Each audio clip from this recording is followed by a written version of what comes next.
This is the Sigma F2.8 28 to 105 lens, and today we are going to be talking about why this is the best lens for wedding filmmaking, especially for beginners.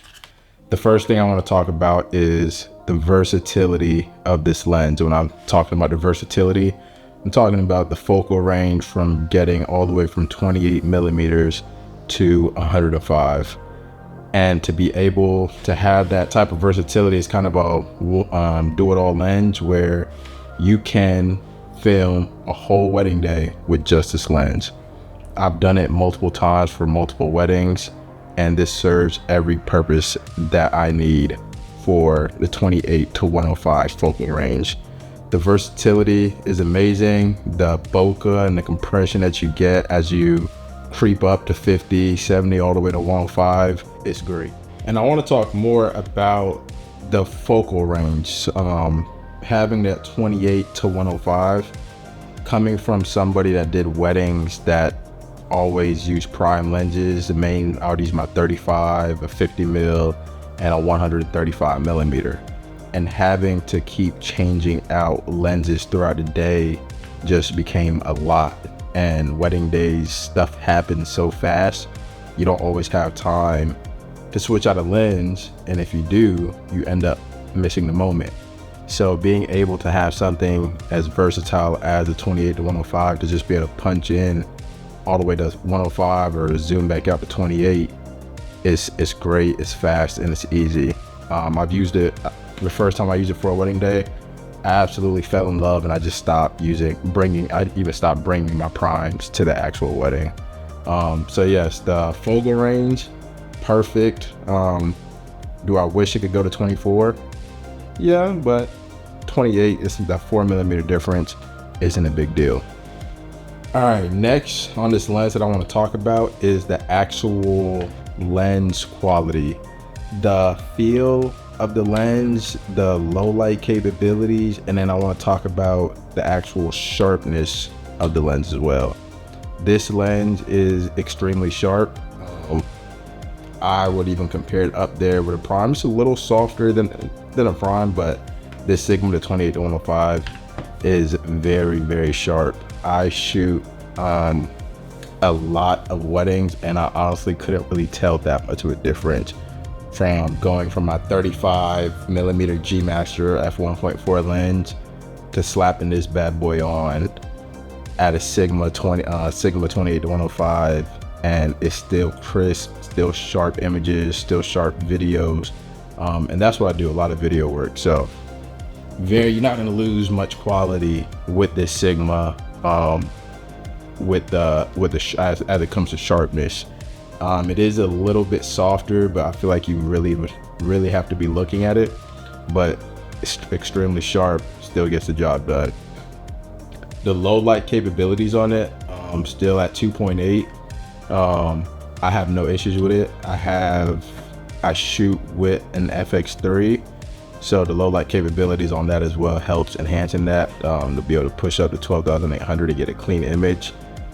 It's actually surprising. I was kind of nervous at first going from the G Master 1.4, which did great in the low light, but 2.8 with the this wide open at 2.8 does just fine. So if that's something that you're worried about for switching from prime to a zoom lens f2.8, there's nothing to worry about with it. This does just the job. Then also just like the feel of the lens, it feels durable. It feels good. A lot of people say it's heavy,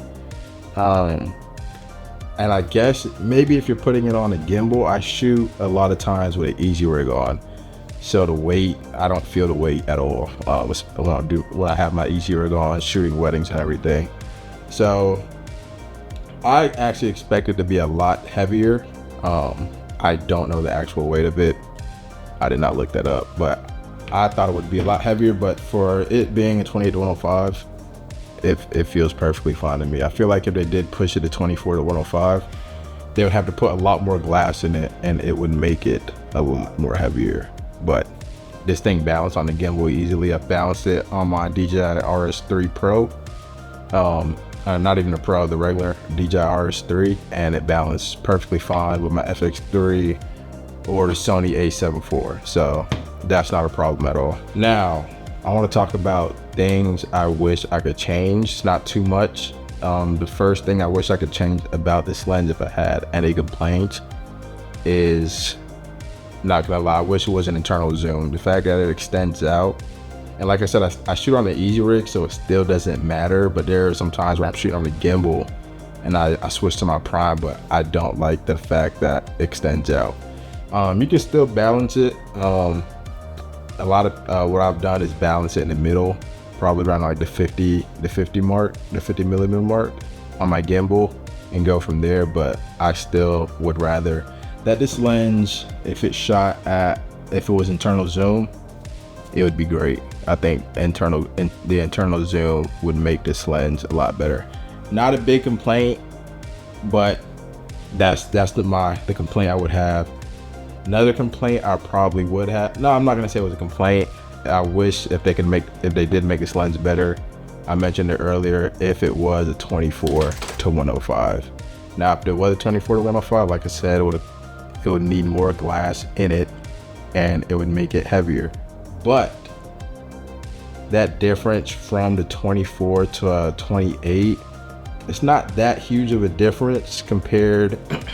Like, you know, I've used the 24 to 70 G Master, and I would so much rather lose 4 millimeters on the front end and gain, 35 millimeters, 30 or 35 millimeters on the back end to be able to push past 70 all the way to 105. So I would compare this, compared to the 24 to 70 G Master, like I said, I would rather sacrifice those 4 millimeters on the front end to be able to have that 35 millimeter extension on the back end. So the last thing I want to talk about is the pricing on this bad boy. This Sigma only comes in at $14.99. That's a steal for this focal length, the focal range that you're getting, the sharpness of it, the build quality. 28 to 105 for $14 or $15.99. You can't beat it. Compared to like the Sony G Master, that's F2.8, and it's only 24 to 70, that is $2,300. I would rather spend less money with the same amount of sharpness, if not close, and getting it for cheaper.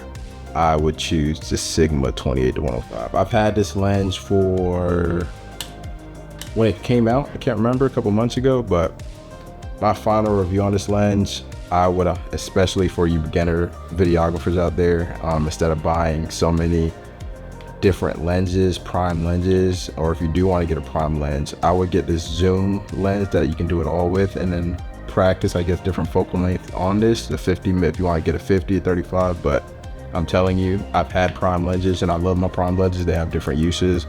Well, as for a wedding day, this makes my job a lot easier, just being able to push in and push out. Until next time, thank you guys for watching. If you guys liked the video, subscribe, and I will see you guys later.